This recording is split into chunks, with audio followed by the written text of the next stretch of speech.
boo bëggee ma yónnee la ko waaw ma ne ko nag yow bu fekkee da nga doon màggal victoire u Lions yi contre Ouganda lu la tere woon sol drapeau Lions yi maillot Lions yi bu dee da ngay màggal victoire u Sénégal contre Ouganda lu la tere sol drapeau Sénégal waaye lii nga sol ñaari problème la benn bi c'est le symbole de reconnaissance de la communauté LGBT mondiale. Deuxième problème bi ci ne yaa ngi ko sol au mois de juillet en pleine semaine de célébration des Gay Pride. Gay Pride c'est la parade homosexuelle, c'est le congrès homosexuel bi nga xam ne góor jigéenu àdduna wërngal këpp ni liggéeykat yi di défilé le 1er mai ñoom ci la ñuy défilé période boobu nga ko sol loolu neexul a défendre waaye nag ci gàttal yàgg nañu téléphone maak moom ci gàttal mu daal di waat sur tous les saints. Est-ce que dëgg la ci moom dëgg ci moom su ma yoon newu ci loolu digganteem ak boromam la il a juré sur tous les saints ne ba muy sol t-shirt bi xamul woon ni boobu signification la am waaye mu ne ma tonton tu peux compter sur moi t-shirt bi dootoo leen ma ci dégg coowu t-shirt bi jeex fekk dans la même période Wally avait porté plainte contre imam Ahmadou Makhtar Kanté parce que imam Kanté dafa demoon ci page Facebook am lu mu ko tuumaal ci wàllu borom ñaari tur Wally porté plainte bi ma Wally joxe engagement ne dootul jël t-shirt bi nag ñun ñu profité ci def déclaration ne dinañ dox tànku jàmm entre imam Kanté ak Wally bi ko bàyyi Thione Seck bàyyi Wally déggee di Thione Seck moom moo jël téléphone am woo Mouhamadou Moustapha Sy qui est le trésorier national de Jamra ndax ñoom ñaar ba ñu nekkee ay xale ñoo bokkoon benn équipe bu nawetaan bokk groupe xale yuy fo ils ont grandi ensemble à la Gueule Tapée et à la Médina mu woo ko ne comme que yéen Jamra da ngeen ittewoo jàmm wax dëgg yàlla ñun mënuñu leen bañal dara léegi maa ngi nii damay def nii benn point de presse pour annoncer le retrait officiel de notre plainte contre Imam Kanté waaye bu ma sañoon yéen Jamra ngeen fekke ko muy sama participation pour gërëm leen seen taxawaay bu rafet loolu moo ñu yóbbu woon kër Thione Seck mu daal di def discours bu rafet gërëm Jamra jox ma parole tam ma remercier ko mu daal di jeex waaye ba ñu génnee les mêmes hypocrites yi nga xam ne ba ñu defee plainte contre saagu góor jigéen ba Wally doon langal te mu jigi avant ñuy déposer plainte bi mu daggat ko ba mu jeex ba ñu naan ñu waru leen woon plainte da ngeen waroon jiital waxtaan les mêmes hypocrites ya nga xam ne bi mu solee t-shirt bi ñi ñuy wax naan waru leen woon jiital waxtaan ñoom ñoo ñëw dal suñu kaw ne waru leen woon dem kër Thione Seck waru leen woon wax ak ñi ndax duñu ay nit ñu baax maa ngi message yëpp capture d'écran yëpp ma daal di nekkoon nag baax na àddinaa mi suñu kanam c'était en juillet 2019 waaw comme que nee ngeen daal waruma fa woon dem waruñu woon jiital waxtaan incha allah beneen yoon yi teg dañ si teg ay weer rek le 12 juin samedi 12 juin 2020 Wally di concert fii ci entrée Grand Théâtre ci esplanade bi ñaari fecc kantam def fa njombe que tout le monde a vu mu di fóonante en public ci góor a góor ce qui est condamné par l'article 319 du code pénal qui condamne les actes contre nature ce qui est condamné par l'article 318 et 324 sur l'attentat à la pudeur et l'outrage public aux bonnes mœurs public mooy boo ko defee entre quatre murs en privé yoonu kenn newu ci mais dès l'instant ñëw nga ci penc mi loi ba dafay dal seen kaw ma ne nag comme que ñoom ñoo ne waruma woon dem kër Wally Seck waruma woon waxtaan ak moom bi yoon ma ne kon d'accord on a frappé sans waxtaan procureur jàpp ñaari fecckat yi tëj leen fëgg leen ku ne 1 mois de prison ferme les mêmes naa fekk jógaat ne da ngeen soxor c'est de l'acharnement contre Wally Seck alors léegi nag coow t-shirt bi ñëw bi coow t-shirt bi ñëwee coow pardon dàll yi parce que xàmme naa leen ak ñi may bind message ak ñi intervenir dans nos publications ci Facebook ñooñu ñëwaat daa ne waaw loo leen xam ci affaire dàll yi ma ne foutez-moi le camp ñun duñu morso bant yoo xam ne dañu ñu kàll-kallee ñun on dénonce le sac alors qu'on était le seul à le faire déposer plainte xale bi ñëw dagg sac bi parce que il a reconnu qu'il a tort parce que c'est un symbole homosexuel ngeen ne dañu soxor waroon nañu jiital waxtaan loolu ngeen waxoon ñu toog ba yàgg affaire t-shirt bi ñëw ñu jiital waxtaan foonante góor a góor bi yoon waxtaan ñu dal seen kaw procureur jox ñu dëgg fëgg leen 1 mois de prison ferme ngeen ne dañu soxor c'est de la diabolisation c'est de l'acharnement léegi coow dal yi jib ngeen ne waaw lii doo leen ci wax ma ne leen foutez-moi le camp dem leen ngeen jëm ko régler seen bopp parce que hypocrisie moo yàq la société sénégalaise booy combattre des contre-valeurs di xeex pour protéger nos enfants protéger nos valeurs ak ndono rafet li fi mag ñu baax ñu bàyyi ça doit être un combat constant waaye Jamra xamul indignation à géométrie variable c'est-à-dire bu la arrangé nga ne c'est très bien noonu la bu la arrangé wul nga ne waruloon wax ak moom da ngeen waroon porter plainte nga porter plainte ñu ne la da nga soxor da ngeen ko iñaane sa carrière alors ma ne leen nag comme que noonu la yéen nafiq yi passer du bleu à orange du blanc au noir comme que yéen ñu gën a xam naka lañ ko war a régler dem leen Wally Seck ngoog dem leen ngeen régler ko. am na terme boo utilisé boo xam ne d'accord uma ci nee nga pourquoi cette fois-ci Jamra se cache derrière les Sénégalais wax naa la sànq ci suñu introduction posture bii ñu am suñu choix personnel parce que ba ñuy attaquer franc-maçon yi et qui est une loge qui est liée à des organisations criminelles parce que ñooñu reykati nit lañ kon kuy ragal au lieu nga ragal lobby góor jigéen defe naa ki nga war a ragal kay mooy lobby maçonnique qui est lié à des mafias criminelles ay reykati nit lañ du ñoo relatif kon bu ñuy ragal ñun kooku la ñuy ragal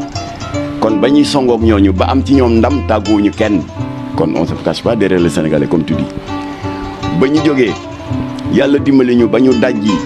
les chambres des prostituées à Xurumbuki génne mat lay bi fay si place publique sotti essence taal ko ba mu nekk doom ànd ak jeune caaro yi rebaptisé ko au lieu de Xurumbuki mu tudde sant yàlla tàggooñu kenn on s'était pas caché derrière les Sénégalais. En 2007 bi nga xam ne les lobbies de narcotrafiquants yàq nañu dëkk bi surtout ci milieu scolaire et universitaire ba Jamra di jóg ay jéego pour ñu criminaliser le trafic de drogue tàgguwuñu kenn. moo tax la loi 2007-31 ce n'est pas un projet de loi de l'État du Sénégal c'est une proposition de loi d'un député qui s'appelle Abdou Latif Gueye fondateur de Jamra moo tax léegi au lieu de 3 mois ki 6 mois trafiquant de drogue bu ñu jàpp John Hope bi xam na ci dara le gros narcotrafiquant nigérien lëmbale réew mi Jamra ko xeex ba ñu tëj ko peine de prison minimale bi léegi 10 ans la Jamra moo ko liggéey te tàgguwu ñoon kenn ba ñu koy def avec saaga yeeg et tous les risques les menaces de mort et tout de la même manière les dérives yi am au niveau des productions de séries télévisées ba ñuy xeex waa cirque noir yi tàmbali woon bëgg dugal ci Sénégal loo xam ne kenn du ko seetaan mu jàll fi mooy la pornographie verbale ñun ñoo leen xeex procureur jox ñu dëgg tëj leen ci kaso bi tàgguwu ñoon kenn ba ñu koy def on s'était caché derrière personne. bi nga xamee ne tamit Wally langal na fi benn sac boo xam ne kenn wees moo ko fi dugal te kenn wees xeexkatu diine la tàgguñu kenn ñoo porté plainte mu daal di jël sac bi dagg ko en 1000 morceaux tàgguñu kenn ba nga xamee ni dégg nga ce même Wally Seck def na un pas en avant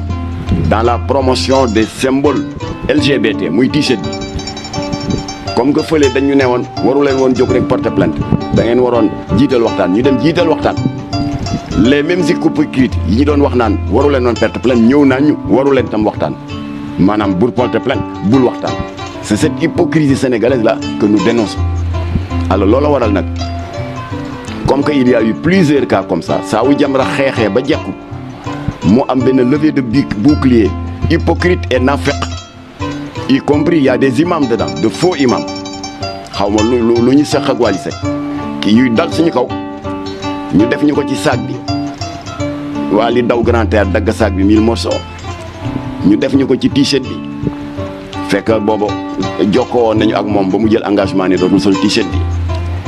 bi ñu def ñu ko ci fecckatam yi doon fecc fii ba procureur jàpp leen tëj leen kaso ñu ne ñu da ngeen soxor vous faites de la stigmatisation da ngeen di acharné wu contre Wally da ngeen ko iñaane yooyu yëpp am na fi léegi affaire u dàll yi ñëw la même hypocrisie étant là ma ne leen tey nag Jamra va vous montrer que Jamra moomul diine ji Jamra moomul réew mi li war Jamra dans la protection de nos valeurs moo war ku ne comme que yéen nag vous passez votre temps à critiquer ce que nous faisons te yéen a xam naka la kon foutez-nous le camp fële sa àll ba ngeen réglé ko seen bopp c'est aussi simple que ça léegi affaire déedéet on se fonde pas dans la masse parce que ñun bu ñuy agir on tient compte de l'expression majoritaire de l'opinion parce que nit ki doo xuus rek ne j'ai toujours raison sur tout le monde c'est pas notre cas ñun on prête une oreille attentive aux messages que nous recevons les compatriotes qui nous écrivent par WhatsApp ah non conviction la waaye l'islam moo ñu sant ne jullit na moytu di doyloo xelu boppam kot wax naa ko sànq wa amruhum shura baynahum yéen jaam yi da leen di faratal shura mooy concertation koo gis muy doyloo xelu boppam ci njuumte lay dëkk moo tax ñun on tient compte de l'opinion des gens pour agir waaye cette opinion là elle est fluctuante hypocrite et naafeq moo tax nag ñiy coow yëpp jóg leen ñeen jiite combat bi ñun combattre nañ Wally plusieurs fois wax naa leen ko tëj nañu ay kaso ay waykatam 1 an de prison ferme et cetera mais dàll yi lu ko gën a garaaw foonante gënu ko garaaw on les a attaqués ñu tëj leen kaso waaw dàll yi am na ma ne leen yéen ñi yuuxu faites vos preuves ngeen mos léegi la contradiction hypocrite d'une grande partie de l'opinion léegi pour tontu la ci affaire sëriñu daara boobu wax sëriñu daara bi am na ñoo xam ne ba viol multiple boobu amee foofa ca Touba gox bi ni mu tudd sax ba amee Touba naka di la j'ai oublié le nom de la commune am na ñu ne waaw voilà lii rek ngeen yéen a ngi nii yéen waa Jamra rangu rek ngeen yàpp porté ngeen ko fi plainte ba ñu tëj ko 6 mois jamais 6 rek ngeen yàpp tëdd na 2 mois diw rek ngeen yàpp waaye kii dès l'instant ñu ne ki def njombe sëriñu daara rek Jamra waaf ma ey lii moo tax yonente yi wàcc hadiis bi daal di ne le croyant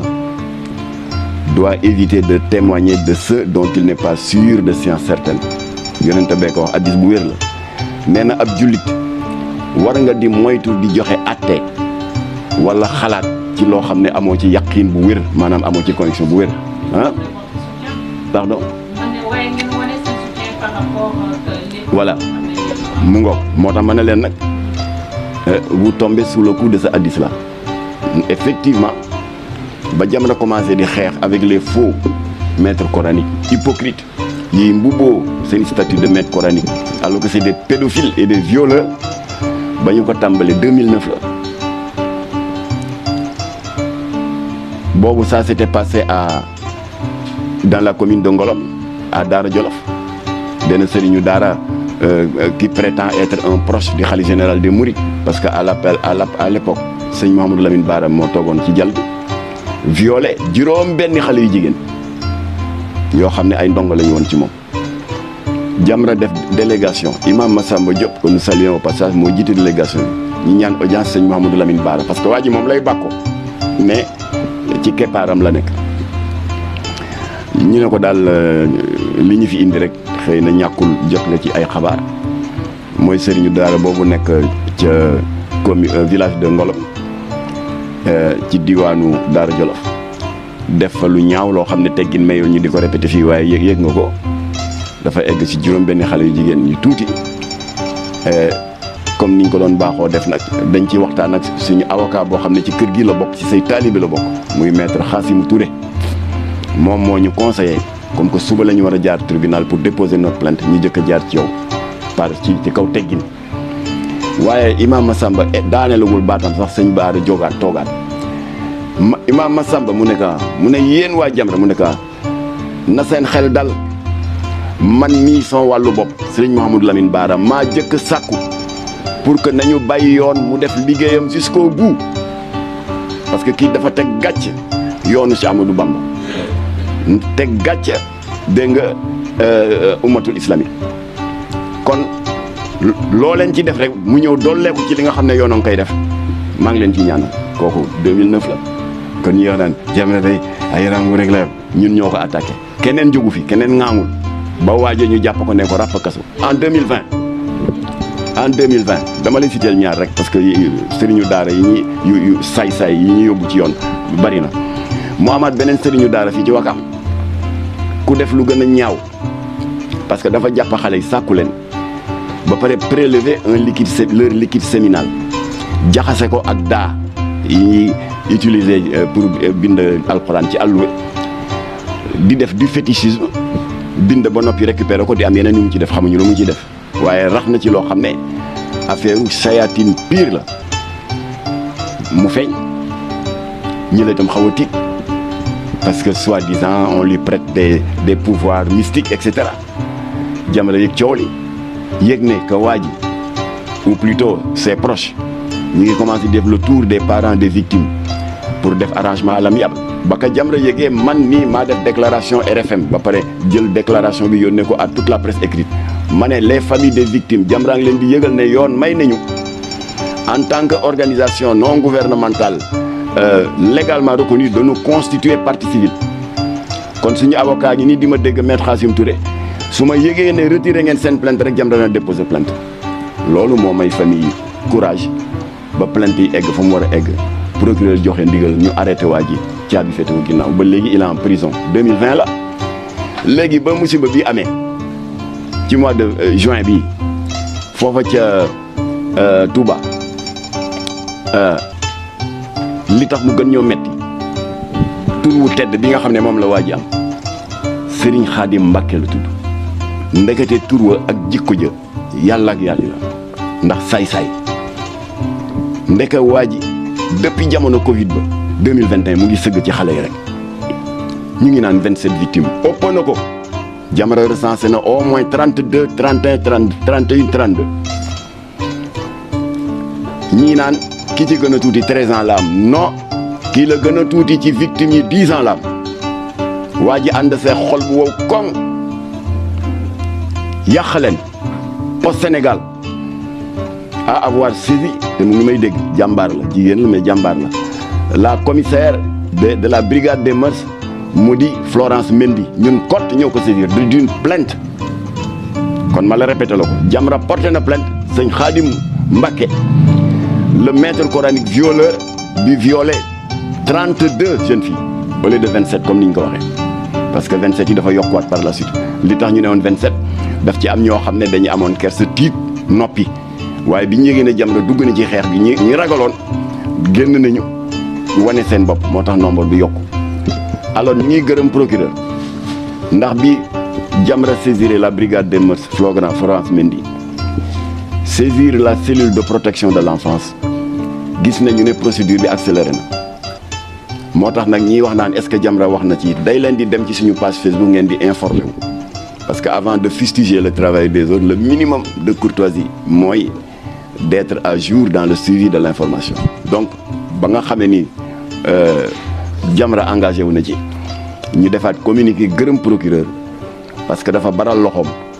dal di yónnee au commissaire Thiombane ñu ngi gërëm commissaire Thiombane de cette localité là bi nga xam ne lëkkaloo na avec la section recherche de la gendarmerie daal di tàmbali recherche yi ndax waa ji dafa dawoon Jamra jot ay information ne comme que bu ñëwoon fii ambassade de France day fës mu ngi lijjanti pour dem Gambie pour lijjanti visa à partir de la Gambie pour daw pour aller s'exiler en France ba ko Jamra yéegee nag ci la ñu def point de presse comme nii ngeen ñëwee fiiti def un gros boucan plainte yi yokku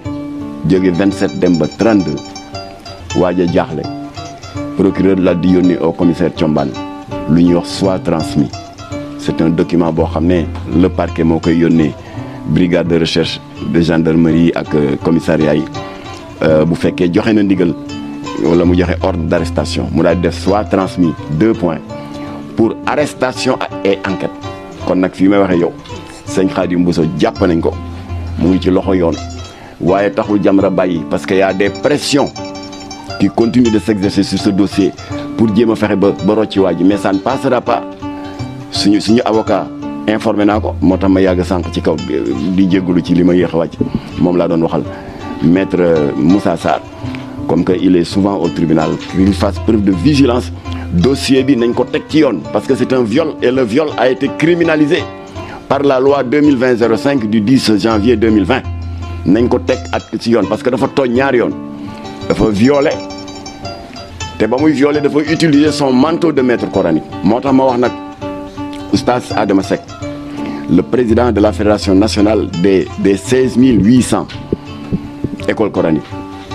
na ngeen Umberto Eco nee na les réseaux sociaux ont donné la parole maintenant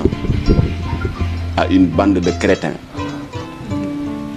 qui par le passé n'osaient s'exprimer qu'au bar ou au bistrot mais ils ne causaient aucun tort à la communauté parce qu'on les faisait taire tout de suite. Mais maintenant, avec l'avènement des réseaux sociaux, ces mêmes crétins ont le même droit de parole que les prix Nobel. Voilà, kon réseaux sociaux yi ñoo ñu toj dañuy xool ñoo xam ne bu réseaux sociaux amul woon ñemewu ñu taxaw seen koñ sax ŋaang parce que tout de suite lañ lay tëj seen gémmiñ ndax waxkat yu musiba la kon na réseaux sociaux moo accéléré toutes les dérives dont nous parlons. xale yooyu defoon fii te Jamra porte leen plainte ba ñu tëj leen 1 mois de prison ferme te defoon fii benn bande annonce pour faire la promotion d'une nouvelle série bu ñu tuddee Cirque Noir réseaux sociaux yi moo leen sànq après dama leen mujjee yërëm sax ndax ba ko Jamra gisee comme tout le monde ba pare tamit nos lanceurs d'alerte on a des dizaines de lanceurs d'alerte qui sont des followers plus ou moins anonyme am na ñoo xam ne sax mosuma leen gis nii waaye ñoo volontaire rek ne dama bëgg a bokk ci lanceur d'alerte yi ma ne leen vous êtes les bienvenus ndax sàmm valeurs yi du Jamra rek la war waaw Jamra moomul diine ji moomul réew mi taxawaay bi war Jamra ma war ku ne kon vous êtes les bienvenus alors lanceur d'alerte yi ñoo ma yónnee ay extrait mais comme tout le monde j'ai été choqué et scandalisé toroxal bañ fa toroxal jigéen futti ko ni ko ndeyam jure film ñu porté plainte ci commissaire Ali Kane de cybercriminalité jox benn copie procureur de la République procureur joxe ndigal ñu arrêté leen alors bi ñu leen di defal seen audition j'ai été étonné bii ko enquêteur bi laajee waaye yéen lii ngeen def mosul am Sénégal ay film fulunte filmu jigéen yuy wane une partie seen cër muy choqué nit ñi mais yéen futti jigéen des scènes sexuelles au lit li Nigéria sax eggaguñ ci niveau bi lan moo tax ngeen def loolu xale bi yokk bopp bi ko non grand parce que ñun kii def ñu jubluwuñ ci def lu bon mu ne waa lan moo tax ngeen def ko mu ne li ñu ci jublu woon daal dañ doon def benn bad buzz quoi waaye ne ko luy bad buzz ci àdduna mu ne waaw comme que dañu am problème pour financer suñu série dañu ne woon dañuy def benn bande annonce rek choqué voilà pour que suñu nombre de vues bu yokkoo ci YouTube lañ ci jot a am akas néew ñu mën a financer suñu série xam nga ñooñu duñu ay xale yu bon bëgg nañu indi seen contribution dans la créativité audiovisuelle mais ci yoon bu bon bi la ñuy jaar alors léegi c'était trop tard parce que mbir bu ci justice xasee ba dugal loxoom rek même boo retiré plainte bi sax ça ne sert à rien alors procureur jàppale ñu jugé leen fëgg leen 17 jours de prison ferme ba pare nag de détention préventive alors jour procès bi le verdict a été 2 ans de prison avec sursis pour le réalisateur et le producteur et 6 mois de prison avec sursis pour les acteurs et les actrices. Alors dama la expliquer exemple boobu c'était quoi ta question encore? Par rapport au cas. Alors pour wax la ne réseaux sociaux yi dafa am le revers l'endroit et le revers xam nga nu ñu koy waxati dafa am toujours le revers de la médaille. Autant c'est très utile parce que moi am naa sama benn jarbaat boo xam ne def na thèse doctorat en sociologie alors que par le passé da ngay ut billet d'avion lijjanti kii nu mu tuddati waaw nu mu tuddati waaye lijjanti bourse de stage dem université de Nanterre université de Lyon am ku la encadré waaye moom tout en restant au Sénégal di consulter la bibliothèque de ces prestigieuses universités là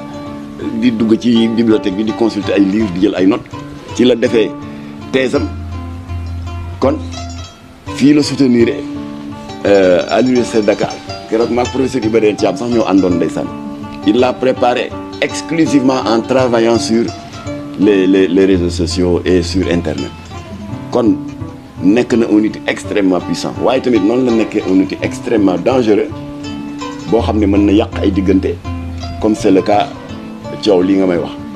muy les audios fuités yi ñu wax ne moo jógee ci Kouthia waaye foofu y a des individus qui méritent d'être condamnés de la plus ferme des manières parce que Kouthia ñëwul ci réseaux sociaux yi waxal boppam ku mu doon waxal la apparemment ku mu wóolu la ndekete kooku mu ngi koy enregistré c'est lâche parce que kenn ci ñun parfait wu xëy na man sax mës naa woo nit jëw mës naa woo nit joxe benn réflexion ci kenn ndax xëy na dafa def lu ma neexul ça nous arrive à tout le monde mais y a rien de plus lâche homme de confiance wala femme de confiance nit ñëw wax la ay xalaatam ak ay nangam ak nangamam nga dal di enregistré ko et à sa grande surprise mu yeewu comme tout le monde rek affaire bi ne wasara ci réseaux sociaux yi loolu ki ko def na lu ñaaw sans vouloir porter un jugement ci kàddu yi Kouthia doon yëkkati c'était dans un cadre privé alors moo tax nag ñun ñu ngi demander au commissaire Ali Kandé de la brigade de cybercriminalité mi soxna Awa Ndiaye def ba am un texte législatif boo xam ne même si la personne ne porte pas plainte et que porte nañ atteinte à son droit à l'image structure yi moom la ñuy wax CDP le comité pour la protection des données personnelles foofu sa photo bu ñu ko génnee quelque part te àndoo ci par exemple ñu photo la nga taxaw ak des ivrognes ou des prostituées et cetera dégg nga am nga droit dem CDP porter plainte alors li manqué nag mooy les outils audiovisuels sonores et vidéo voilà foofu daal la ñuy ñaan état bi mu xoolaat législation bi pour que ku fi enregistré ci sa morom sans son contentement parce que la loi l'interdit rawatina nga jël ko balancer ko sur la place publique ñu poursuivre la fi mu ne ko Kouthia a le droit de poursuivre la dame bi ko def loolu waaye procédure bu xaw a kii lay doon parce que y a un vide juridique boo xam ne bii buñ ko combler dafay nekk lu automatique pour que boo ko yóbboo ci yoon rek yoon dal ci kawam voilà kon nag ñu ngi massalu Kouthia di massalu tam ñi mu tudd ci ay kàddoom parce que am na ay jëmm yu mu tudd qui ont eu mal Jamra ngi associé ci seen douleur parce que ñu waxal la loo xam ne dafa ne wasat adduna bi yëpp say doom say xarit ñëpp di ko dégg metti na kon nag victime yëpp dommages collatéraux yëpp Jamra ngi leen di massalu